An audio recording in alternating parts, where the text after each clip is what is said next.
Saat sedang acara makan malam mewah keluarga besar suami di kafe bintang 5, aku datang bersama putriku.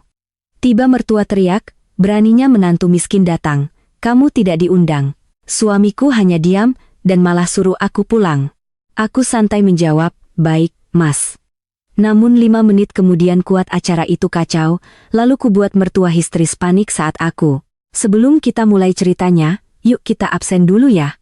Mbak Putri pengen tahu sahabat-sahabat tercinta ini hadir dari kota mana aja nih?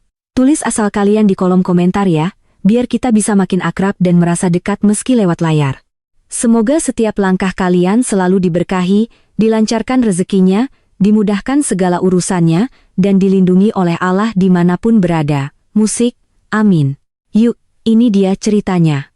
Banyak orang mengenalku hanya sebagai seorang ibu rumah tangga biasa yang selalu mengenakan pakaian sederhana, membawa tas yang sama selama bertahun-tahun, dan lebih sering mengantar anak sekolah sendiri, daripada memamerkan kehidupan mewah di media sosial. Jika melihatku sekilas, tidak ada yang akan menyangka bahwa kehidupanku jauh berbeda dari apa yang tampak di permukaan. Aku memang sengaja membiarkan semua orang memiliki penilaian mereka sendiri. Aku tidak pernah merasa perlu menjelaskan siapa diriku. Bagiku ketenangan jauh lebih berharga daripada pengakuan.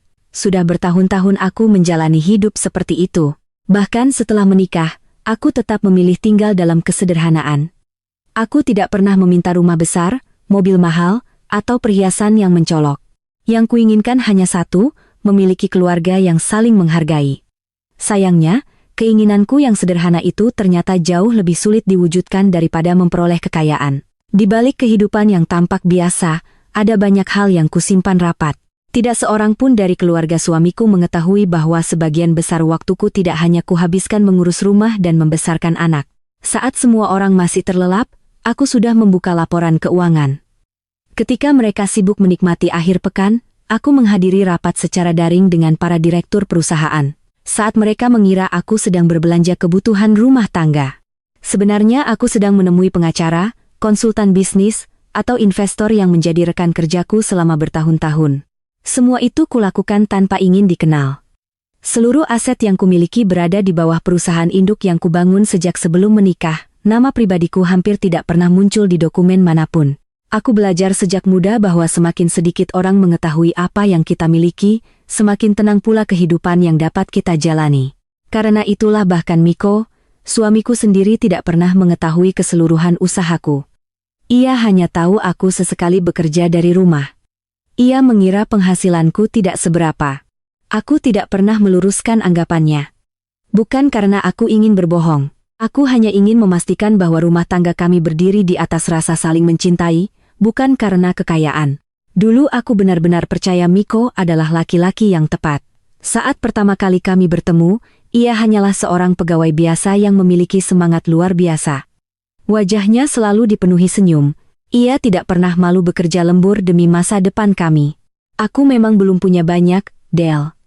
Katanya suatu malam ketika kami masih berpacaran. Tapi aku akan bekerja keras supaya kamu bahagia.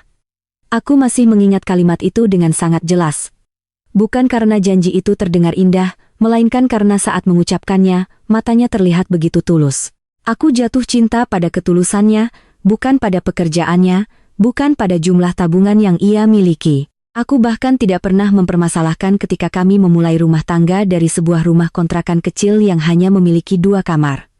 Atapnya pernah bocor, dindingnya lembab saat musim hujan. Perabotannya sederhana. Namun saat itu rumah kecil itu terasa hangat karena kami saling menguatkan. Aku masih ingat bagaimana Miko sering pulang membawa 2 bungkus nasi sederhana. Besok kita pasti bisa makan lebih enak, ucapnya sambil tersenyum. Aku hanya tertawa. Yang penting kita makan bersama. Malam-malam seperti itu terasa sangat membahagiakan. Kami tidak memiliki banyak uang, tetapi kami memiliki rasa syukur. Waktu terus berjalan. Perlahan keadaan mulai berubah. Karir Miko berkembang cukup pesat. Ia memperoleh kenaikan jabatan. Penghasilannya meningkat. Keluarganya mulai sering membicarakan keberhasilannya. Aku ikut merasa bangga. Aku selalu mendukung setiap langkahnya. Ketika ia harus lembur, aku menunggu hingga larut malam. Saat ia merasa lelah, aku menyiapkan makanan hangat. Ketika ia kehilangan semangat, Aku menjadi orang pertama yang mengatakan bahwa ia pasti mampu melewati semuanya. Aku tidak pernah menghitung berapa banyak waktu dan tenaga yang telah kuberikan. Bagiku, itulah arti menjadi pasangan. Beberapa tahun setelah menikah, kebahagiaan kami semakin lengkap dengan lahirnya putri kecil kami, Naura. Saat pertama kali menggendongnya, aku menangis tanpa mampu berkata apa-apa. Jari-jarinya begitu kecil, wajahnya begitu tenang. Sejak saat itu aku memiliki alasan baru untuk terus kuat. Naura tumbuh menjadi anak yang ceria. Ia mudah tersenyum, sangat sopan kepada siapapun, ia juga memiliki rasa ingin tahu yang besar. Setiap sore sepulang sekolah, ia selalu berlari memelukku. Bunda, sapaan itu selalu mampu menghapus rasa lelahku, aku akan memeluknya erat. Lelah sekolah. Naura mengangguk kecil, tapi hari ini menyenangkan, lalu teman-temannya baik. Iya. Aku tersenyum. Bagiku melihat Naura tumbuh menjadi anak yang memiliki hati baik jauh lebih penting daripada melihatnya hidup bergelimang harta. Aku ingin ia belajar bahwa menghargai orang lain jauh lebih mulia daripada merasa lebih tinggi dari siapapun. Sayangnya, pelajaran itu tidak ia dapatkan ketika kami mulai lebih sering berkunjung ke rumah keluarga Miko. Di sanalah aku mengenal lebih dekat ibu mertuaku, Ibu Is. Pada awal pernikahan beliau sebenarnya masih bersikap cukup baik kepadaku. Beliau sering menanyakan kabarku, sesekali membawakan makanan. Aku benar-benar menghormatinya seperti ibu sendiri. Namun, semua berubah sedikit demi sedikit. Perubahan itu tidak terjadi dalam semalam. Ia datang perlahan, hampir tidak terasa. Semakin kehidupan keluarga mereka membaik, semakin sering Ibu Is membandingkan orang berdasarkan penampilan. Jika ada tamu datang menggunakan mobil bagus, beliau akan menyambut dengan senyum lebar. Sebaliknya, jika seseorang datang dengan pakaian sederhana, wajahnya berubah datar. Aku beberapa kali memperhatikan kebiasaan itu. Awalnya kupikir hanya perasaanku saja, namun lama-kelamaan semuanya semakin jelas. Suatu sore ketika keluarga besar sedang berkumpul, salah seorang kerabat datang mengenakan pakaian yang sudah agak pudar. Setelah orang itu pulang, Ibu Is langsung berkata pelan kepada saudara lainnya. Kasihan sekali hidupnya. Aku hanya diam. Aku tidak menyukai cara beliau menilai seseorang hanya dari apa yang dikenakan. Bagiku, harga diri manusia tidak pernah ditentukan oleh warna pakaian atau merek tas yang dibawanya. Sejak saat itu, aku semakin berhati-hati. Aku justru semakin sengaja berpakaian sederhana. Aku tidak pernah memakai perhiasan mahal, jam tangan mewah ku simpan di rumah. Tas bermerek tidak pernah kubawa ketika mengunjungi keluarga Miko. Aku ingin melihat bagaimana mereka memperlakukan seseorang yang tampak biasa. Jawabannya perlahan mulai terlihat. Ucapan-ucapan kecil mulai muncul. Della memang sederhana sekali. Sepertinya tidak suka belanja pakaiannya itu lagi. Kalimat-kalimat seperti itu sebenarnya tidak melukaiku. Aku hanya tersenyum. Aku tidak merasa perlu membuktikan apapun. Namun semakin lama ucapan itu berubah menjadi sindiran lalu menjadi ejekan. Meski demikian, aku tetap memilih diam. Bukan karena tidak mampu menjawab. Aku hanya tidak ingin setiap pertemuan keluarga berubah menjadi pertengkaran. Aku selalu mengingat wajah Naura. Aku tidak ingin putriku tumbuh melihat kedua keluarganya saling membenci. Setiap kali aku pulang setelah mendengar perkataan yang menyakitkan, Naura sering menghampiriku. Bunda, kenapa diam terus? Aku mengusap rambutnya karena tidak semua perkataan harus dibalas. Kalau orang jahat bagaimana? Kita tetap jadi orang baik, tapi Bunda sedih. Aku tersenyum tipis. Kadang orang baik juga boleh sedih. Naura memelukku tanpa berkata apa-apa lagi, pelukan kecilnya selalu membuatku kembali kuat. Hari-hari kami berjalan seperti biasa. Pagi mengantar Naura sekolah, siang mengurus pekerjaan, sore menyelesaikan rapat, malam menemani keluarga. Semua tampak tenang dari luar. Namun aku mulai merasakan sesuatu yang berbeda dari Miko.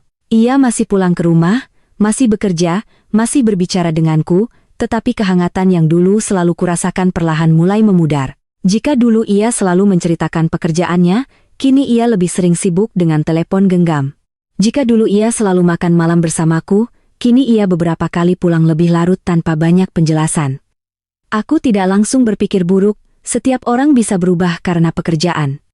Aku mencoba memahami. Suatu malam aku membuat teh hangat untuknya. Kamu kelihatan capek. Miko hanya mengangguk. Banyak pekerjaan. Kalau ada yang bisa kubantu, bilang saja. Iya. Jawabannya singkat, tidak seperti dulu. Aku memandang wajahnya beberapa saat, Ada jarak yang perlahan tumbuh di antara kami. Jarak yang tidak terlihat tetapi dapat dirasakan. Meski begitu, aku tetap berusaha menjaga rumah tangga kami sebaik mungkin. Aku percaya setiap badai pasti bisa dilewati jika kedua orang mau saling menggenggam. Aku hanya belum menyadari bahwa terkadang seseorang bisa melepaskan genggaman tanpa kita sadari. Beberapa hari kemudian ketika aku sedang menyusun laporan pekerjaan di ruang kerja rumah, terdengar suara pintu depan dibuka. Miko baru pulang. Ia berjalan masuk sambil membawa sebuah amplop berwarna hitam dengan tulisan emas yang tampak elegan. Aku menutup laptop. Itu apa? Miko meletakkan amplop itu di atas meja. Undangan makan malam keluarga besar. Aku mengambilnya perlahan. Desainnya sangat mewah. Nama Miko tercetak jelas di bagian depan. Aku membalik amplop itu beberapa kali. Tidak ada namaku, tidak ada nama Naura. Aku mengangkat kepala menatap Miko. Undangan ini hanya untuk kamu. Miko mengangguk singkat. Iya, katanya acara keluarga. Aku kembali memandangi amplop itu. Entah mengapa, ada perasaan yang sulit kujelaskan mulai memenuhi pikiranku.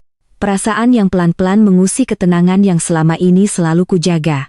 Aku tidak pernah menyesali keputusan untuk menyembunyikan siapa diriku yang sebenarnya. Banyak orang mungkin menganggap keputusan itu aneh. Mereka mungkin bertanya mengapa seseorang yang memiliki kemampuan finansial begitu besar justru memilih hidup sederhana dan membiarkan dirinya dipandang rendah. Jawabannya selalu sama. Aku ingin dicintai bukan sebagai perempuan yang memiliki harta. Aku ingin dihargai karena kepribadianku, bukan karena jumlah aset yang kumiliki. Sejak kecil, ayah selalu mengajarkan satu hal yang terus kuingat hingga sekarang. Kalau seseorang menghormatimu hanya karena uangmu, berarti yang ia hormati bukan dirimu. Kalimat sederhana itu menjadi pegangan hidupku. Karena itulah setelah ayah menyerahkan sebagian besar pengelolaan perusahaan kepadaku beberapa tahun sebelum aku menikah, aku mengambil keputusan besar. Semua kepemilikan perusahaan tidak lagi menggunakan namaku secara langsung.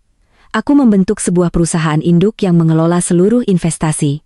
Perusahaan itu kemudian menaungi beberapa anak usaha di bidang properti, kuliner, perdagangan, logistik, hingga pembiayaan usaha. Setiap transaksi dilakukan secara profesional, semua memiliki struktur yang jelas. Tidak ada yang mengetahui bahwa pengendali akhirnya adalah aku, bahkan sebagian besar direksi hanya mengenalku sebagai komisaris utama yang jarang muncul di hadapan publik.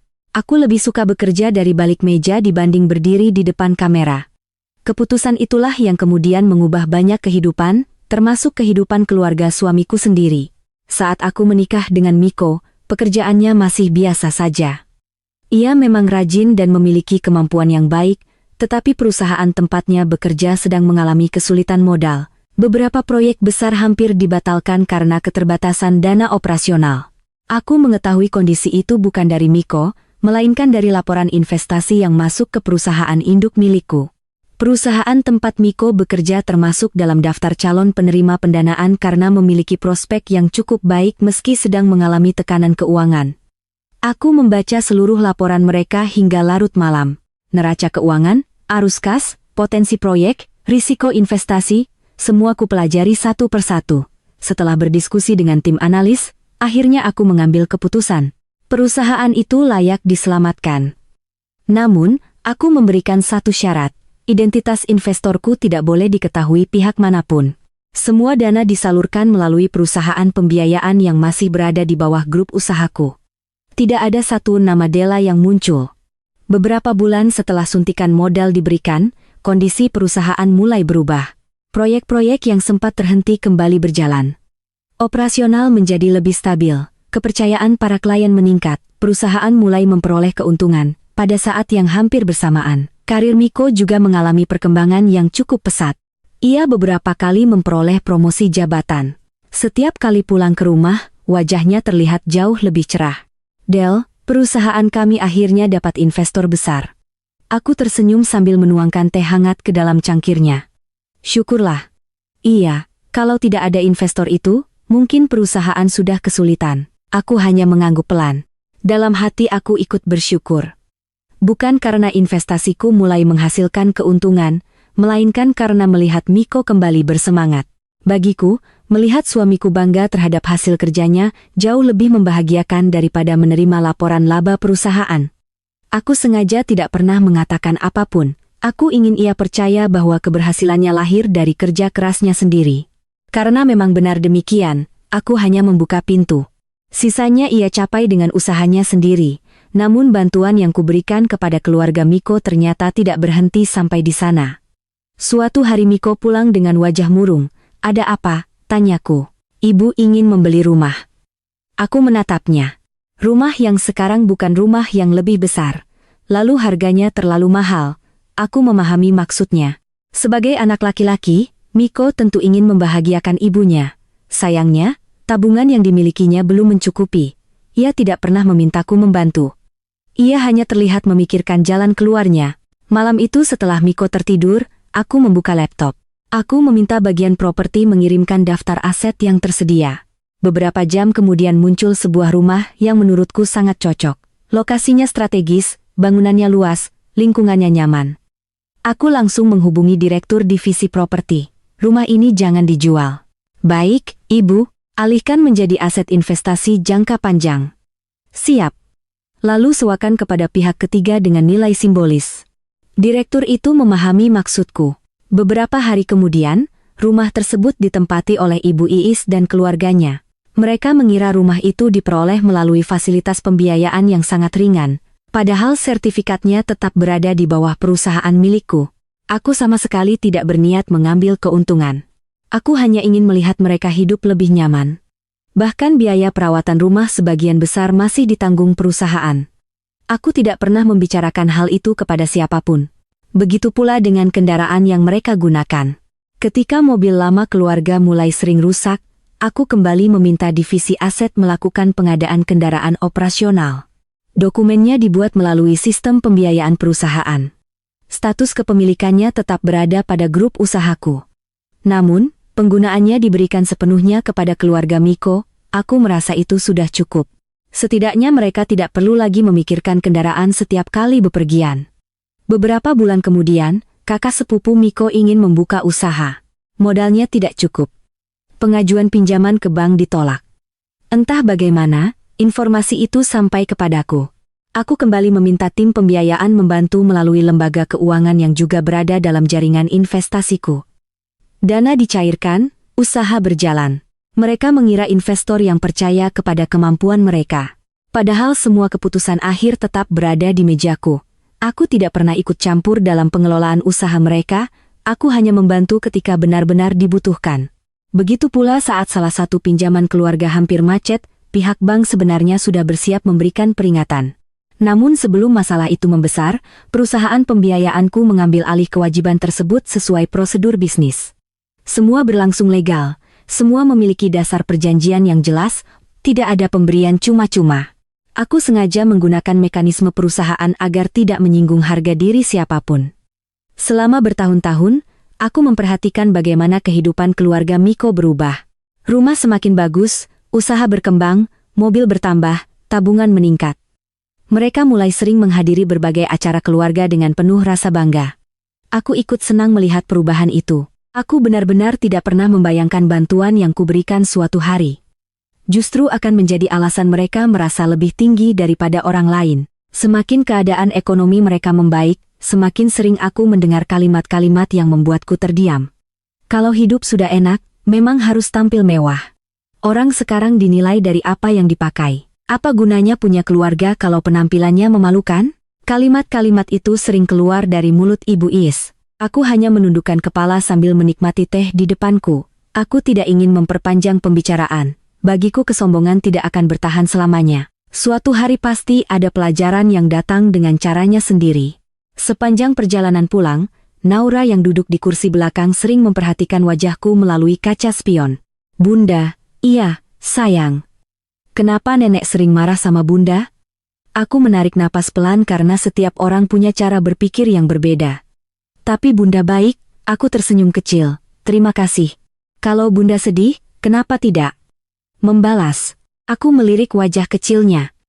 Matanya benar-benar menunggu jawaban. Aku lalu mengurangi kecepatan mobil sebelum berkata dengan tenang, "Naura, kalau ada orang melempar lumpur kepada kita, apa kita harus membalas melempar lumpur juga?" Naura menggeleng. "Nanti sama-sama kotor." "Benar. Lalu harus bagaimana? Kita cukup membersihkan diri." Naura kembali diam beberapa saat, tapi kapan mereka tahu kalau bunda orang baik? Aku tersenyum lembut, kesabaran akan menemukan waktunya sendiri. Naura memandangku cukup lama. Meski usianya masih kecil, seolah ia berusaha memahami maksud ucapanku. Ia kemudian mengangguk pelan. Aku mau jadi seperti bunda. Aku menggenggam tangannya saat lampu lalu lintas berubah merah. Jadilah dirimu sendiri. Yang penting tetap punya hati yang baik. Hari-hari kembali berjalan seperti biasa. Pekerjaanku semakin padat. Beberapa proyek baru mulai memasuki tahap pembangunan. Aku lebih sering menghadiri rapat secara daring dari ruang kerja rumah. Sementara Miko semakin sibuk dengan pekerjaannya. Hubungan kami masih terlihat baik dari luar. Namun entah mengapa, aku mulai merasakan ada jarak yang perlahan tumbuh di antara kami. Ia lebih sering pulang larut, percakapan kami menjadi semakin singkat. Jika dulu ia selalu menceritakan semua yang terjadi di kantor, kini jawabannya hanya seperlunya. Aku berusaha berpikir positif.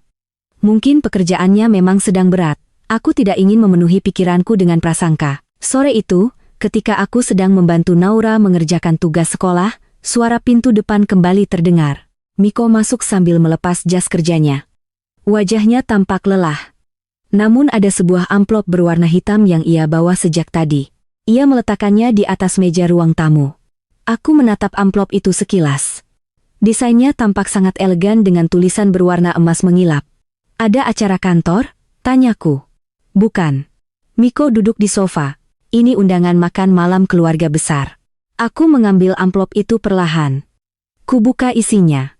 Di dalamnya terdapat kartu undangan eksklusif dengan lokasi sebuah kafe bintang 5 yang sangat terkenal di kota kami. Aku membaca seluruh isi undangan itu dengan saksama. Nama Miko tertulis jelas sebagai tamu undangan. Aku membalik kartu itu sekali lagi. Tidak ada namaku, tidak ada nama Naura. Aku mengangkat wajah menatap suamiku. Acara keluarga. Iya. Kapan? Lusa malam. Aku mengangguk pelan sambil menutup kembali kartu undangan itu. Entah mengapa, untuk pertama kalinya sejak lama aku merasakan firasat yang sulit dijelaskan.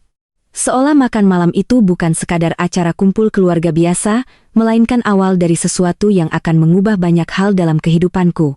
2 hari berlalu, sejak Miko menunjukkan undangan makan malam keluarga itu kepadaku. Selama 2 hari itu, kehidupan kami berjalan seperti biasa. Aku tetap mengantar Naura ke sekolah setiap pagi, menyelesaikan rapat bersama para direktur melalui sambungan video, memeriksa laporan keuangan yang terus berdatangan, lalu kembali menjalankan peranku sebagai seorang istri dan ibu. Tidak ada yang berubah. Setidaknya begitulah yang terlihat dari luar. Namun jauh di dalam pikiranku, undangan makan malam itu terus teringat. Bukan karena aku begitu bersemangat menghadirinya, melainkan karena ada perasaan yang sulit kujelaskan. Entah mengapa, aku merasa malam itu akan menjadi malam yang berbeda. Meski begitu, aku tidak ingin membiarkan prasangka menguasai pikiranku. Aku memilih menjalani semuanya dengan tenang. Sore itu ketika matahari mulai condong ke arah barat, Miko bersiap lebih awal dari biasanya. Ia mengenakan setelan jas berwarna gelap yang baru beberapa bulan lalu kubelikan sebagai hadiah ulang tahunnya. Jas itu memang tampak cocok dikenakannya. Aku keluar dari kamar sambil membawa segelas kopi hangat. Kopinya dulu. Miko menerimanya tanpa banyak bicara. Terima kasih. Aku mengangguk pelan. Kita berangkat jam berapa? 7 kurang sedikit. Aku melirik jam dinding. Masih ada waktu sekitar 1 jam. Naura berlari kecil menghampiriku dengan wajah ceria. Bunda, aku sudah siap. Aku tersenyum melihatnya. Putriku mengenakan gaun sederhana berwarna krem yang sangat ia sukai. Rambutnya dikunci rapi. Ia berputar kecil di hadapanku. Bagus tidak? Aku berjongkok agar sejajar dengannya. Bagus sekali. Benarkah? Iya. Putri bunda memang cantik. Naura tertawa kecil lalu memelukku. Melihat senyumnya selalu membuat hatiku jauh lebih tenang. Aku kemudian masuk ke kamar untuk berganti pakaian. Lemari pakaianku berisi berbagai macam busana. Sebagian besar merupakan rancangan desainer terkenal yang dibuat khusus sesuai ukuranku. Gaun-gaun itu hanya kugunakan ketika menghadiri pertemuan bisnis internasional atau acara resmi perusahaan. Namun malam itu aku melewatinya begitu saja. Tanganku justru mengambil sebuah gamis sederhana berwarna biru muda dengan motif yang sangat lembut, tidak ada hiasan berlebihan, tidak ada merek yang mencolok. Aku memadukannya dengan hijab polos berwarna senada. Aku hanya mengenakan jam tangan yang selama ini sering kupakai. Jam itu tampak sederhana, padahal nilainya mungkin lebih tinggi dibanding seluruh aksesori yang biasa dipamerkan sebagian orang, namun hampir tidak ada yang mengenalinya. Aku memang sengaja memilih benda-benda yang tidak mencolok. Ketika keluar dari kamar, Miko hanya melirik sekilas. "Kamu pakai itu?" Aku tersenyum. "Iya." "Tidak mau pakai yang lebih bagus?" "Aku nyaman memakai ini." Miko tidak mengatakan apa-apa lagi. Aku juga tidak merasa perlu menjelaskan. Bagiku pakaian hanyalah penutup tubuh, bukan ukuran harga diri seseorang.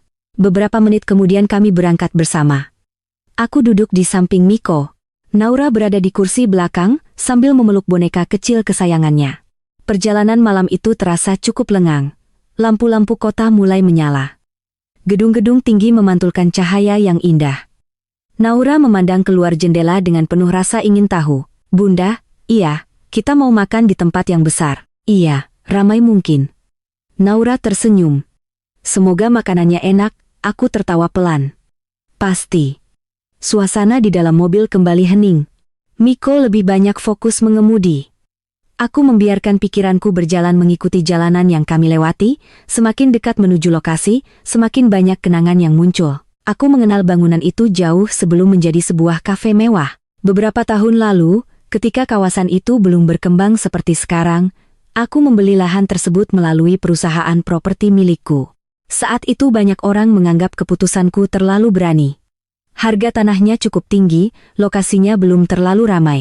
Bahkan beberapa analis memperkirakan investasi itu akan membutuhkan waktu lama untuk menghasilkan keuntungan. Namun, aku melihat sesuatu yang berbeda. Aku melihat potensi. Aku melihat kawasan itu akan berkembang menjadi pusat bisnis baru. Karena itulah aku tetap melanjutkan proyek tersebut. Pembangunan berlangsung hampir 2 tahun. Aku ikut menentukan hampir seluruh konsep bangunannya mulai dari desain arsitektur, pemilihan material, penataan taman, interior, sistem pelayanan, hingga konsep dapur terbuka yang menjadi daya tarik utama. Aku ingin tempat itu bukan sekadar restoran.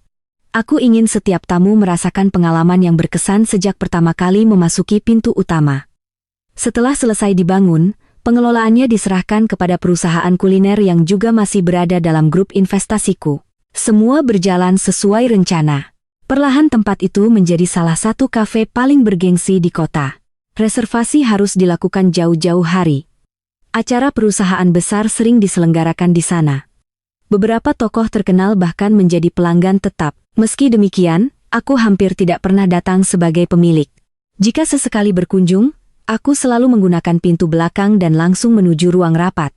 Sebagian besar tamu tidak pernah mengetahui siapa pemilik sebenarnya. Aku memang tidak pernah membutuhkan pengakuan. Keuntungan yang terus meningkat sudah lebih dari cukup menjadi bukti bahwa kerja keras seluruh tim tidak sia-sia. Mobil kami mulai memasuki kawasan pusat kota. Dari kejauhan bangunan kafe itu mulai terlihat. Lampu-lampu temaram menghiasi bagian luar gedung. Air mancur di halaman depan memantulkan cahaya keemasan.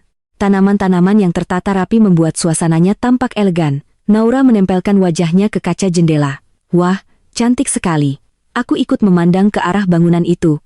Dalam hati aku bersyukur tempat yang dahulu hanya berupa gambar di atas meja kerja kini telah berdiri megah. Tidak ada yang lebih membahagiakan selain melihat hasil kerja keras berkembang dengan baik. Mobil perlahan memasuki area parkir khusus tamu. Petugas keamanan langsung membuka gerbang. Beberapa petugas valet bersiap menyambut setiap kendaraan yang datang. Aku melihat deretan mobil mewah memenuhi halaman. Sebagian besar adalah kendaraan milik keluarga besar Miko. Mereka memang senang menunjukkan keberhasilan mereka kepada orang lain. Miko memarkir mobil di salah satu sisi. Kami turun bersama. Naura langsung menggenggam tanganku. Tangannya terasa hangat. "Ayo Bunda." Aku mengangguk sambil tersenyum. Belum beberapa langkah berjalan, suara beberapa anggota keluarga mulai terdengar dari arah pintu masuk. "Oh, itu Miko." Mereka sudah datang. Aku menoleh. Beberapa saudara Miko berdiri berkelompok. Mereka mengenakan pakaian yang sangat mewah, gaun dengan hiasan berkilau, setelan jas mahal, perhiasan yang sengaja dipamerkan, tas bermerek digantung di lengan, jam tangan besar dipakai agar mudah terlihat. Mereka tampak sibuk saling memuji penampilan masing-masing. Ketika pandangan mereka beralih kepadaku, senyum yang semula lebar perlahan berubah. Tatapan mereka bergerak dari ujung kepala hingga kaki. Aku sudah sangat mengenal tatapan seperti itu. Tatapan yang menilai seseorang hanya berdasarkan penampilan. Salah seorang sepupu Miko berbisik kepada yang lain.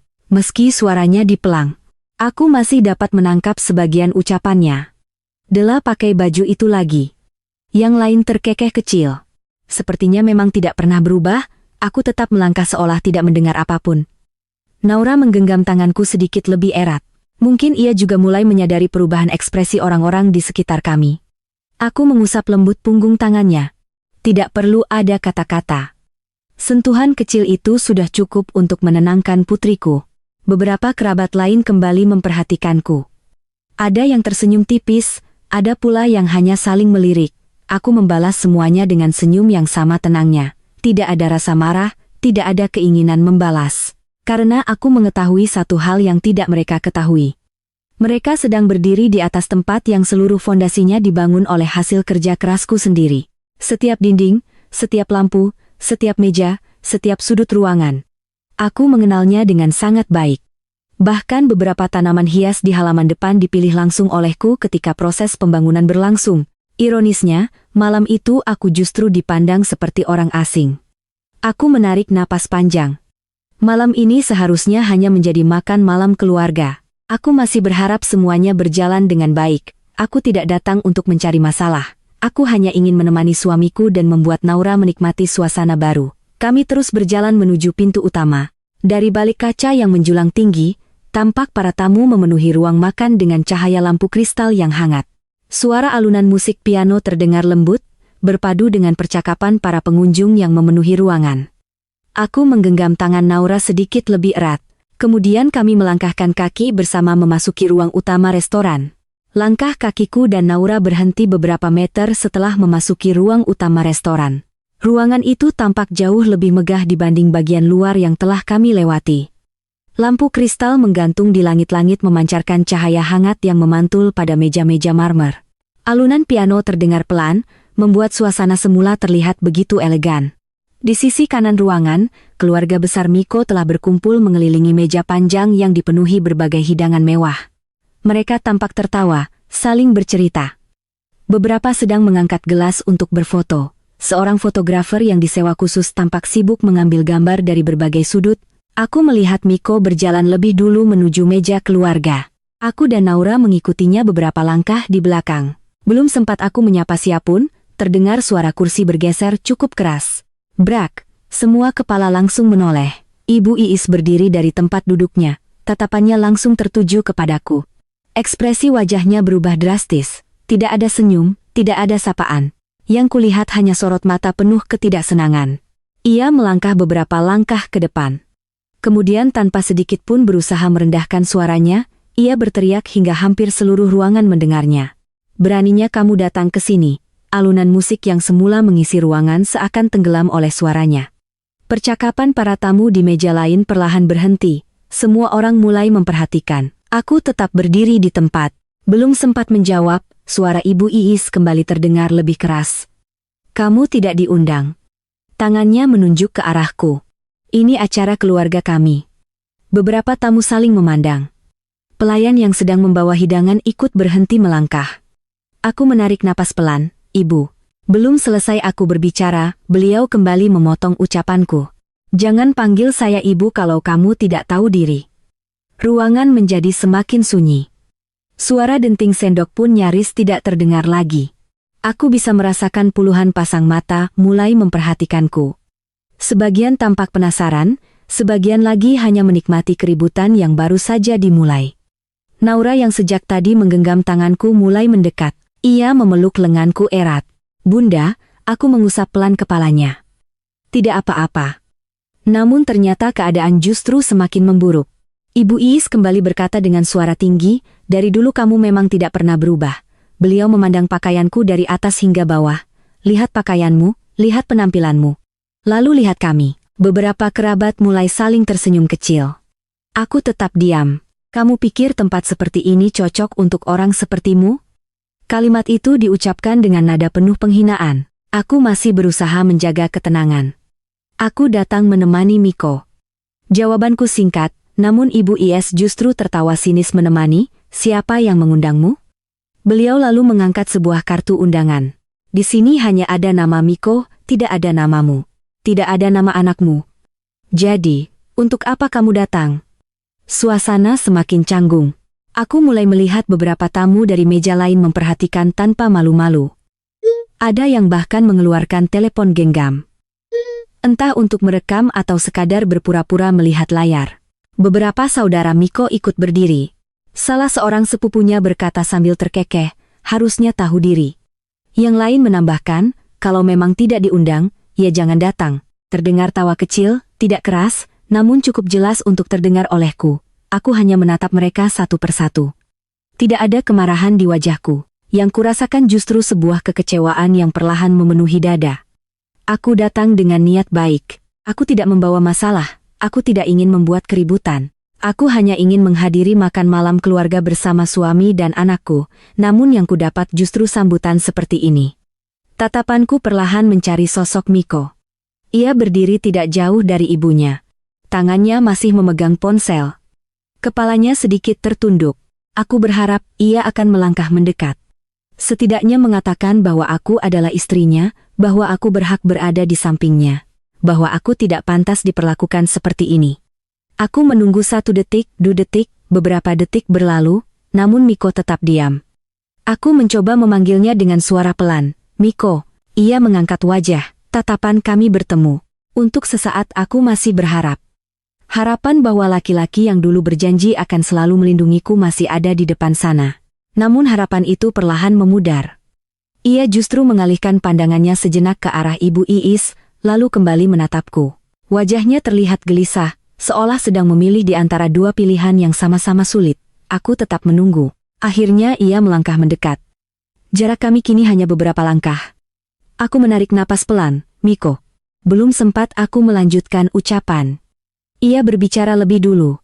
Del. Suaranya terdengar pelan. Apa? Ia kembali terdiam beberapa saat kemudian menghembuskan napas panjang. Sudahlah. Kalimat itu membuat dadaku mulai terasa sesak. Ia kembali berkata, pulang saja. Aku masih memandangnya tanpa berkedip. Maksudmu supaya acara ini tidak rusak? Kalimat itu keluar begitu saja, pendek datar. Namun rasanya jauh lebih tajam daripada semua penghinaan yang sejak tadi ku dengar. Aku tidak menyangka. Di hadapan seluruh keluarganya di depan putri kami sendiri, laki-laki yang selama ini selalu kubela justru memilih memintaku pergi. Bukan membelaku, bukan menenangkanku, melainkan menyuruhku meninggalkan tempat itu. Naura mendongak menatap ayahnya. Wajah kecilnya dipenuhi kebingungan. Ayah Miko tidak menjawab. Naura kemudian memandangku. Matanya mulai berkaca-kaca. Bunda, air matanya perlahan jatuh. Ia memeluk pinggangku erat. Aku takut. Aku berjongkok hingga sejajar dengannya. Kusapu perlahan air mata di pipinya. Tidak usah takut. Tapi mereka marah sama Bunda. Aku tersenyum meski dadaku terasa begitu berat. Kadang orang memang belum mengenal kita. Naura menangis semakin keras. Ia menyembunyikan wajahnya di pelukanku. Aku memeluk putriku dengan erat. Dalam pelukan kecil itu, aku justru menemukan kekuatan untuk tetap berdiri. Aku kembali bangkit. Kupandang Miko sekali lagi. Aku tidak melihat keberanian di matanya. Yang kulihat hanya seseorang yang memilih diam demi menjaga kenyamanan orang lain. Meski harus mengorbankan perasaan istrinya sendiri, aku tidak ingin memperpanjang semuanya. Tidak di depan anakku, tidak di tempat umum, tidak malam ini. Aku mengangguk pelan. Lalu kutatap Miko dengan tenang. Baik. Mas. Hanya 2 kata, tidak ada bentakan, tidak ada tangisan, tidak ada amarah. Justru ketenangan itulah yang membuat beberapa orang mulai saling memandang. Mungkin mereka mengira aku akan membalas. Mungkin mereka berharap terjadi pertengkaran besar. Namun mereka tidak mendapatkan itu. Aku menggenggam tangan Naura. Ayo sayang. Naura mengusap air matanya. Masih terisak. Ia mengangguk kecil. Kami berbalik meninggalkan meja keluarga. Di belakang kami masih terdengar beberapa bisikan. Akhirnya pergi juga. Memang seharusnya begitu, untung tidak jadi merusak acara. Aku tetap melangkah. 1 langkah, 2 langkah, 3 langkah. Setiap langkah terasa begitu berat. Namun wajahku tetap tenang. Aku melewati deretan meja tamu yang masih memperhatikan kami. Beberapa pelayan menatapku dengan rasa iba, sebagian lain hanya menundukkan kepala. Aku membalas mereka dengan senyum tipis. Tidak ada satupun yang perlu disalahkan. Mereka hanya sedang bekerja. Kami semakin dekat menuju pintu utama. Naura masih menggenggam tanganku sangat erat, seolah takut aku akan meninggalkannya. Aku menatap pintu besar yang berada beberapa meter di depan. Begitu kami melangkah melewatinya, suara keramaian di dalam restoran perlahan menghilang. Aku terus berjalan tanpa menoleh sedikit pun. Beberapa detik kemudian, pintu restoran tertutup perlahan di belakang kami dengan suara yang terdengar pelan, tetapi cukup untuk menandai bahwa sesuatu dalam hidupku baru saja berubah. Pintu restoran baru saja tertutup di belakangku. Suara percakapan para tamu yang semula terdengar jelas kini berubah menjadi gema samar dari balik dinding kaca yang tebal. Naura masih menggenggam tanganku erat, matanya masih basah oleh air mata. Aku berjongkok di hadapannya, lalu mengusap lembut pipinya menggunakan sapu tangan yang selalu kusimpan di dalam tas. Sudah sayang. Naura masih terisak. Bunda, kenapa mereka marah sekali? Aku tersenyum. Setenang mungkin meski dadaku masih dipenuhi rasa sesak karena tidak semua orang bisa melihat kebaikan seseorang dari hatinya. Naura menatapku dengan mata merah. Bunda sedih. Aku menggeleng pelan. Bunda hanya kecewa. Kecewa itu bagaimana? Kecewa itu ketika kita berharap seseorang melakukan hal yang benar, tetapi ternyata tidak. Naura menundukkan kepala. Ia memelukku sekali lagi. Aku membalas pelukannya cukup lama. Dalam hati aku berjanji pada diriku sendiri. Aku tidak akan membiarkan putriku tumbuh dengan menganggap bahwa penghinaan harus diterima begitu saja. Kesabaran bukan berarti membiarkan harga diri diinjak tanpa batas. Ada waktunya diam, ada waktunya bertindak. Dan malam itu aku merasa waktunya telah tiba. Aku berdiri perlahan. Kutatap kembali bangunan megah yang berdiri di hadapanku. Lampu-lampu taman masih menyala indah. Air mancur tetap memancurkan air dengan tenang. Tidak ada seorang pun yang mengetahui bahwa perempuan yang baru saja diusir dari ruang makan itu sebenarnya memiliki hak penuh atas bangunan yang sedang mereka banggakan. Aku menarik napas panjang. Naura. Iya, Bunda. Kita tidak pulang dulu. Naura tampak bingung. Mau kemana? Aku tersenyum kecil. Bunda mau bertemu beberapa orang, teman Bunda. Iya, Naura mengangguk tanpa bertanya lagi. Kami berjalan memutari bangunan menuju sisi belakang restoran. Bagian belakang jauh lebih tenang dibanding pintu utama. Tidak banyak tamu yang mengetahui bahwa di sisi itulah terdapat akses khusus menuju area administrasi dan manajemen. Aku berhenti di depan sebuah pintu kaca yang hanya dapat dibuka menggunakan kartu akses. Seorang petugas keamanan yang sedang berjaga langsung mengenaliku. Matanya sedikit membesar. Ibu Della. Aku mengangguk ramah. Malam. Petugas itu segera berdiri tegak. Selamat malam, Ibu. Ia segera membuka pintu akses tanpa banyak bertanya. Silakan masuk, Ibu.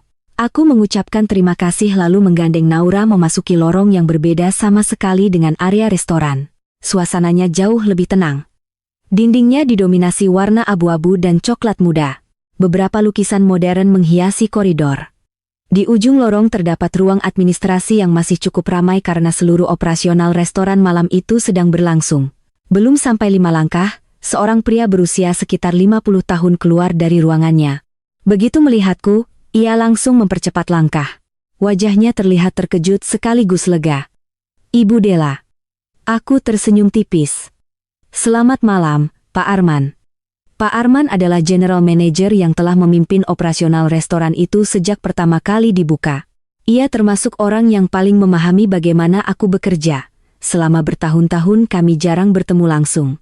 Namun setiap laporan penting selalu sampai ke mejaku. Beliau berhenti tepat di depanku. Dengan penuh hormat, ia sedikit menundukkan kepala. Selamat datang Ibu, terima kasih. Beliau kemudian menoleh kepada Naura. Ini pasti Naura. Naura tersenyum malu. Iya. Pak Arman membalas dengan senyum hangat. Halo. Naura mengangguk kecil. Pak Arman kemudian kembali menatapku. Ibu tidak memberi kabar akan datang malam ini. Aku memang datang mendadak. Ada yang bisa kami bantu? Aku terdiam beberapa detik.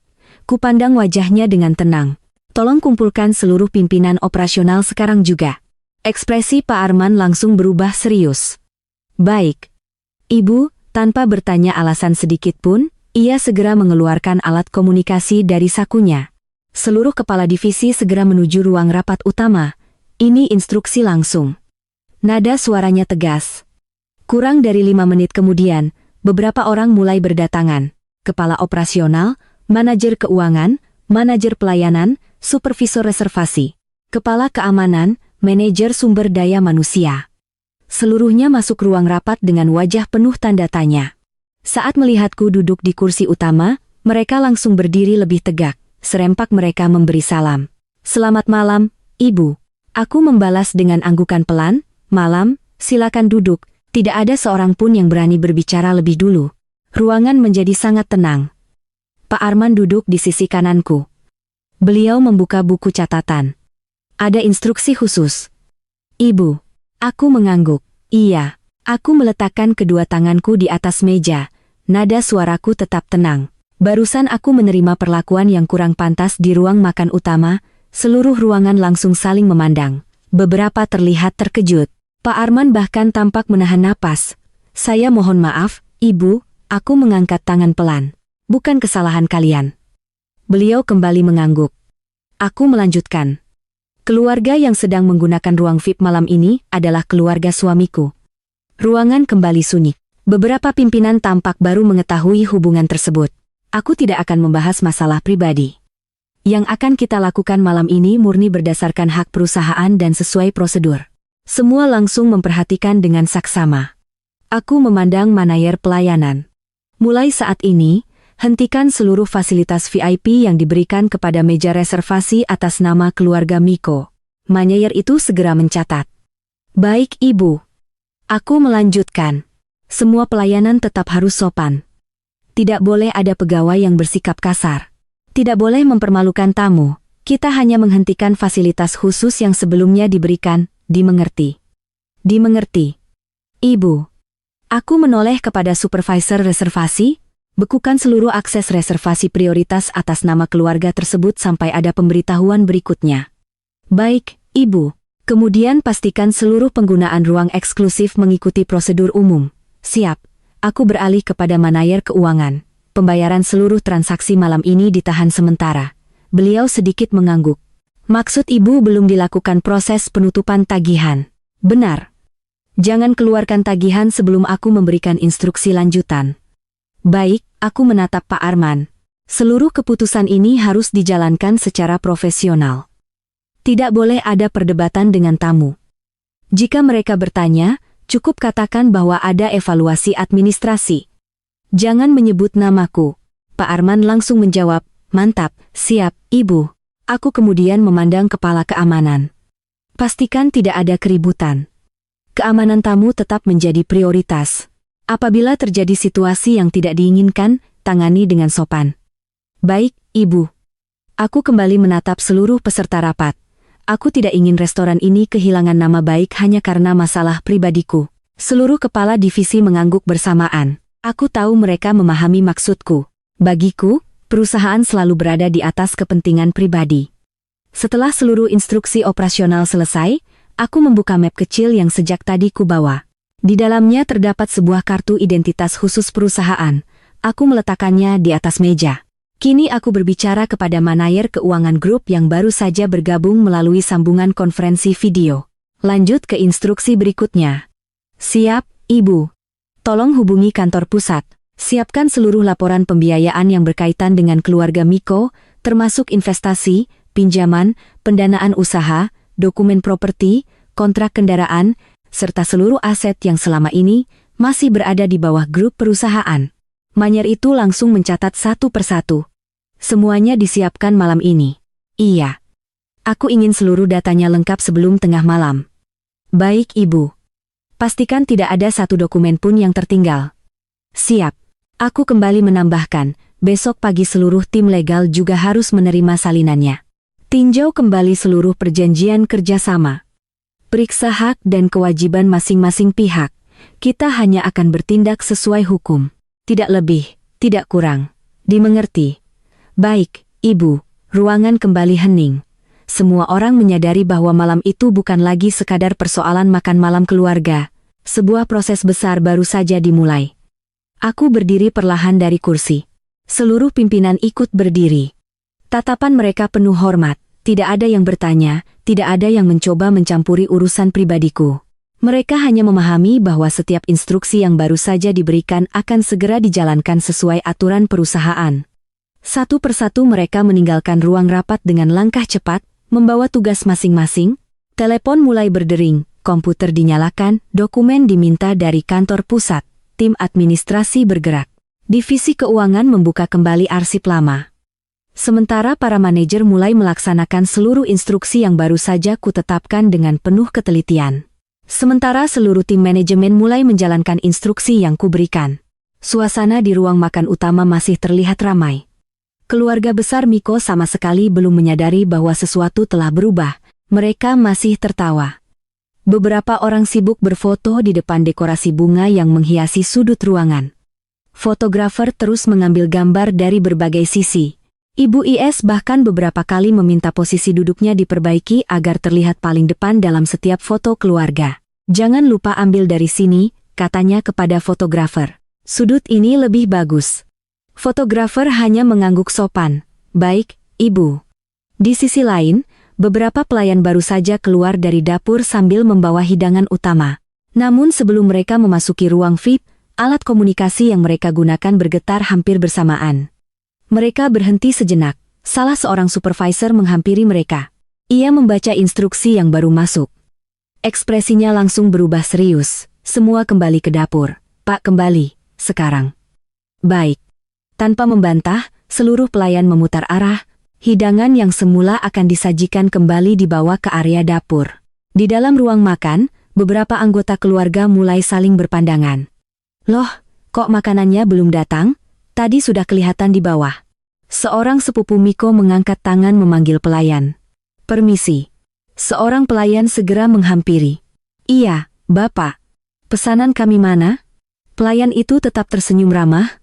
"Mohon maaf, Bapak. Saat ini sedang ada proses administrasi." "Administrasi apa?" "Mohon menunggu sebentar." "Sebentar itu berapa lama?" Pelayan tetap menjaga nada suaranya. "Kami sedang menindaklanjuti arahan dari manajemen." Jawaban itu justru membuat mereka semakin bingung. Pelayan kemudian meminta izin dan kembali berjalan menuju dapur. Beberapa orang mulai berbisik, "Aneh, biasanya di sini pelayan cepat." "Iya, tidak pernah seperti ini." Miko yang duduk di ujung meja ikut memperhatikan keadaan. Ia beberapa kali melihat ke arah pintu dapur. Namun belum sempat ia bertanya, layar digital yang berada di dekat pintu ruang VIP tiba-tiba berubah. Semula layar itu menampilkan tulisan VIP Reservationun. Beberapa detik kemudian tulisan tersebut berganti. "Status reservasi sedang dievaluasi." Beberapa tamu mulai memperhatikan. Itu maksudnya apa? Tidak tahu kenapa statusnya berubah. Suasana yang semula santai mulai dipenuhi rasa penasaran. Ibu Is mengerutkan kening. Ia memanggil salah seorang pelayan dengan nada tidak sabar. "Kemari." Pelayan itu segera datang. "Iya, Ibu." "Itu tulisan di layar kenapa berubah?" Pelayan tersebut tetap tersenyum sopan. "Mohon maaf, Ibu, kami sedang menunggu arahan dari pihak manajemen."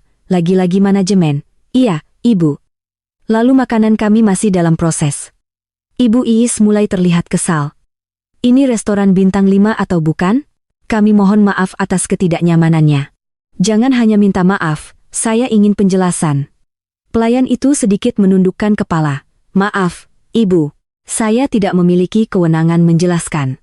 Jawaban yang tetap sopan itu justru membuat Ibu Iis semakin tidak puas. Beliau mendengus pelan. "Pelayan sekarang aneh-aneh." Beberapa saudara ikut mengangguk. "Iya." Pelayanannya menurun. Sangat mengecewakan. Mereka belum mengetahui bahwa seluruh staf memang sedang menjalankan prosedur sesuai instruksi langsung dari manajemen pusat. Tidak lama kemudian, pintu ruang VIP kembali terbuka. Kali ini bukan pelayan yang masuk, melainkan supervisor pelayanan bersama manajer restoran. Keduanya berjalan dengan tenang. Begitu sampai di depan meja, mereka berhenti. Manajer restoran sedikit membungkukkan badan. "Selamat malam, Bapak dan Ibu." Ibu Is langsung menyahut. "Akhirnya ada juga yang datang. Saya ingin tahu apa yang sebenarnya terjadi." Manir tetap mempertahankan senyum profesionalnya. "Kami menyampaikan permohonan maaf atas ketidaknyamanan yang sedang terjadi. Lalu saat ini terdapat proses penyesuaian administrasi terhadap reservasi yang digunakan malam ini." "Apa maksudnya?" "Untuk sementara, seluruh fasilitas khusus yang sebelumnya melekat pada reservasi ini dihentikan. Ruangan langsung sunyi. Beberapa orang tampak saling memandang. Hah, dihentikan. Maksudnya bagaimana? Salah seorang saudara Miko langsung bertanya, fasilitas apa? Manyer membuka map kecil yang dibawanya. Reservasi ini sebelumnya memperoleh beberapa layanan tambahan di antaranya ruang eksklusif, layanan prioritas, menu khusus, diskon korporasi, serta fasilitas pembayaran. Setelah acara selesai, beliau berhenti sejenak. Mulai saat ini, seluruh fasilitas tersebut sudah tidak berlaku. Ruangan mendadak hening. Ekspresi seluruh keluarga berubah. Ibu Iis langsung berdiri. Siapa yang mencabut? Manyer menjawab dengan sangat tenang. Mohon maaf, Ibu. Keputusan tersebut merupakan kebijakan internal perusahaan. Perusahaan apa? Manajemen restoran. Tidak mungkin. Kami memang menerima instruksi resmi. Beliau tetap berbicara dengan sopan tanpa sedikit pun menaikkan nada suara. Ibu Iis mulai kehilangan kesabaran. Saya kenal pemilik tempat ini. Manyer hanya tersenyum tipis. Baik, Ibu, kalau begitu hubungi saja sekarang. Kami sedang menjalankan prosedur yang berlaku. Jawaban itu terdengar sederhana, namun cukup membuat beberapa anggota keluarga mulai merasa ada yang tidak beres. Miko akhirnya ikut berbicara, Pak, iya, Bapak, apa memang tidak bisa diselesaikan sekarang? Kami sedang mengusahakannya, tapi acara keluarga kami sedang berlangsung. Kami memahami hal tersebut. Lalu sementara ini kami mohon seluruh transaksi diselesaikan sesuai ketentuan umum. Ketentuan apa? Seluruh pembayaran dilakukan malam ini. Ruangan kembali riuh. Bukankah sebelumnya tagihan dibayar setelah acara selesai? Itu fasilitas korporasi. Sekarang sudah tidak berlaku. Seorang sepupu Miko langsung berkata, tidak masalah. Kita bayar saja. Beberapa orang mengangguk. Iya. Bayar saja. Mereka masih menganggap semuanya persoalan sederhana. Manyer kemudian memberikan rincian tagihan sementara. Jumlahnya tidak sedikit, karena selain hidangan yang telah disiapkan, seluruh ruang VIP, dekorasi, fotografer, serta layanan khusus juga masuk dalam perhitungan. Salah seorang kerabat tersenyum percaya diri. Tenang, ia mengeluarkan kartu kredit dari dompetnya. Gesek saja. Petugas kasir portabel yang sejak tadi menunggu segera menerima kartu tersebut, mesin pembayaran diaktifkan. Beberapa detik kemudian muncul bunyi pendek. Transaksi gagal. Petugas mencoba sekali lagi. Hasilnya sama. Gagal. Pemilik kartu tampak heran. Coba lagi. Petugas kembali mengikuti prosedur. Tetap gagal. Bagaimana bisa? Ia mulai memeriksa kartu itu. Padahal tadi siang masih bisa. Kerabat lain ikut mengeluarkan kartu, pakailah punyaku. Transaksi dilakukan kembali. Beberapa detik berlalu, mesin kembali mengeluarkan bunyi yang sama. Gagal. Ruangan mulai dipenuhi bisikan. Loh, kenapa semuanya gagal? Miko mulai ikut berdiri. Wah, aneh. Ia kemudian mengeluarkan kartu miliknya sendiri. Gunakan kartu saya. Petugas menerimanya dengan sopan, kartu dimasukkan ke mesin. Semua orang memperhatikan layar kecil itu. Beberapa detik terasa begitu lama. Kemudian muncul pemberitahuan. Transaksi ditolak. Miko mengernyit. Mustahil. Ia mengambil kembali kartunya. Mungkin mesinnya rusak. Petugas kasir tetap tenang. Untuk memastikan, kami sudah mencoba menggunakan mesin cadangan. Mesin kedua disiapkan, kartu kembali dimasukkan, hasilnya tetap sama, ditolak. Kini wajah Miko mulai berubah. Ia segera membuka aplikasi perbankan di telepon genggamnya. Beberapa saat kemudian ekspresinya terlihat semakin bingung. Saldonya ada. Ia bergumam pelan. Lalu kenapa ditolak? Di sisi lain, beberapa tamu dari meja lain mulai memperhatikan suasana ruang VIP. Percakapan mereka perlahan berubah menjadi bisikan-bisikan penasaran. Ada apa di sana? Sepertinya ada masalah. Tadi katanya acara keluarga besar. Kenapa sekarang ramai? Ibu Iis yang sejak tadi berusaha mempertahankan wibawanya mulai kehilangan kesabaran. Beliau menunjuk Manyer restoran. Ini memalukan. Kalian membuat acara keluarga kami berantakan. Manyer tetap berdiri dengan sikap hormat. Kami benar-benar meminta maaf, Ibu, tapi kami hanya menjalankan kebijakan perusahaan. Kebijakan siapa?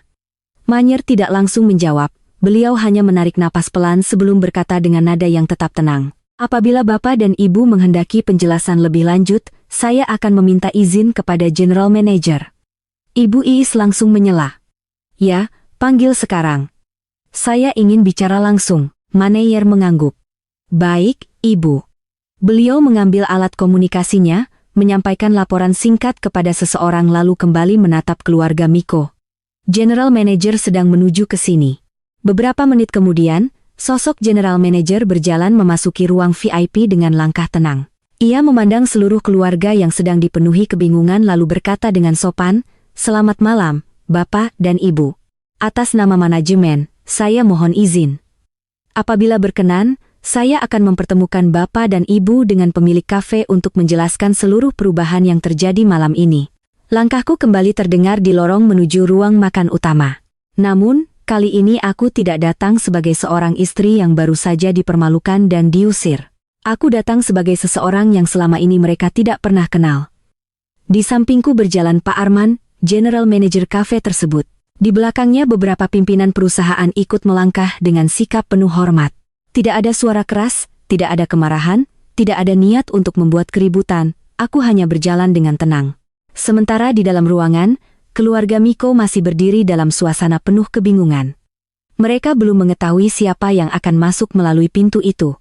Mereka masih sibuk bertanya-tanya mengapa fasilitas mereka tiba-tiba dihentikan, mengapa pembayaran mereka ditolak, mengapa pihak manajemen terlihat begitu serius. Pintu ruang VIP perlahan terbuka. Semua mata langsung tertuju ke arah sana. Awalnya beberapa orang hanya melihat Pak Arman yang berjalan paling depan.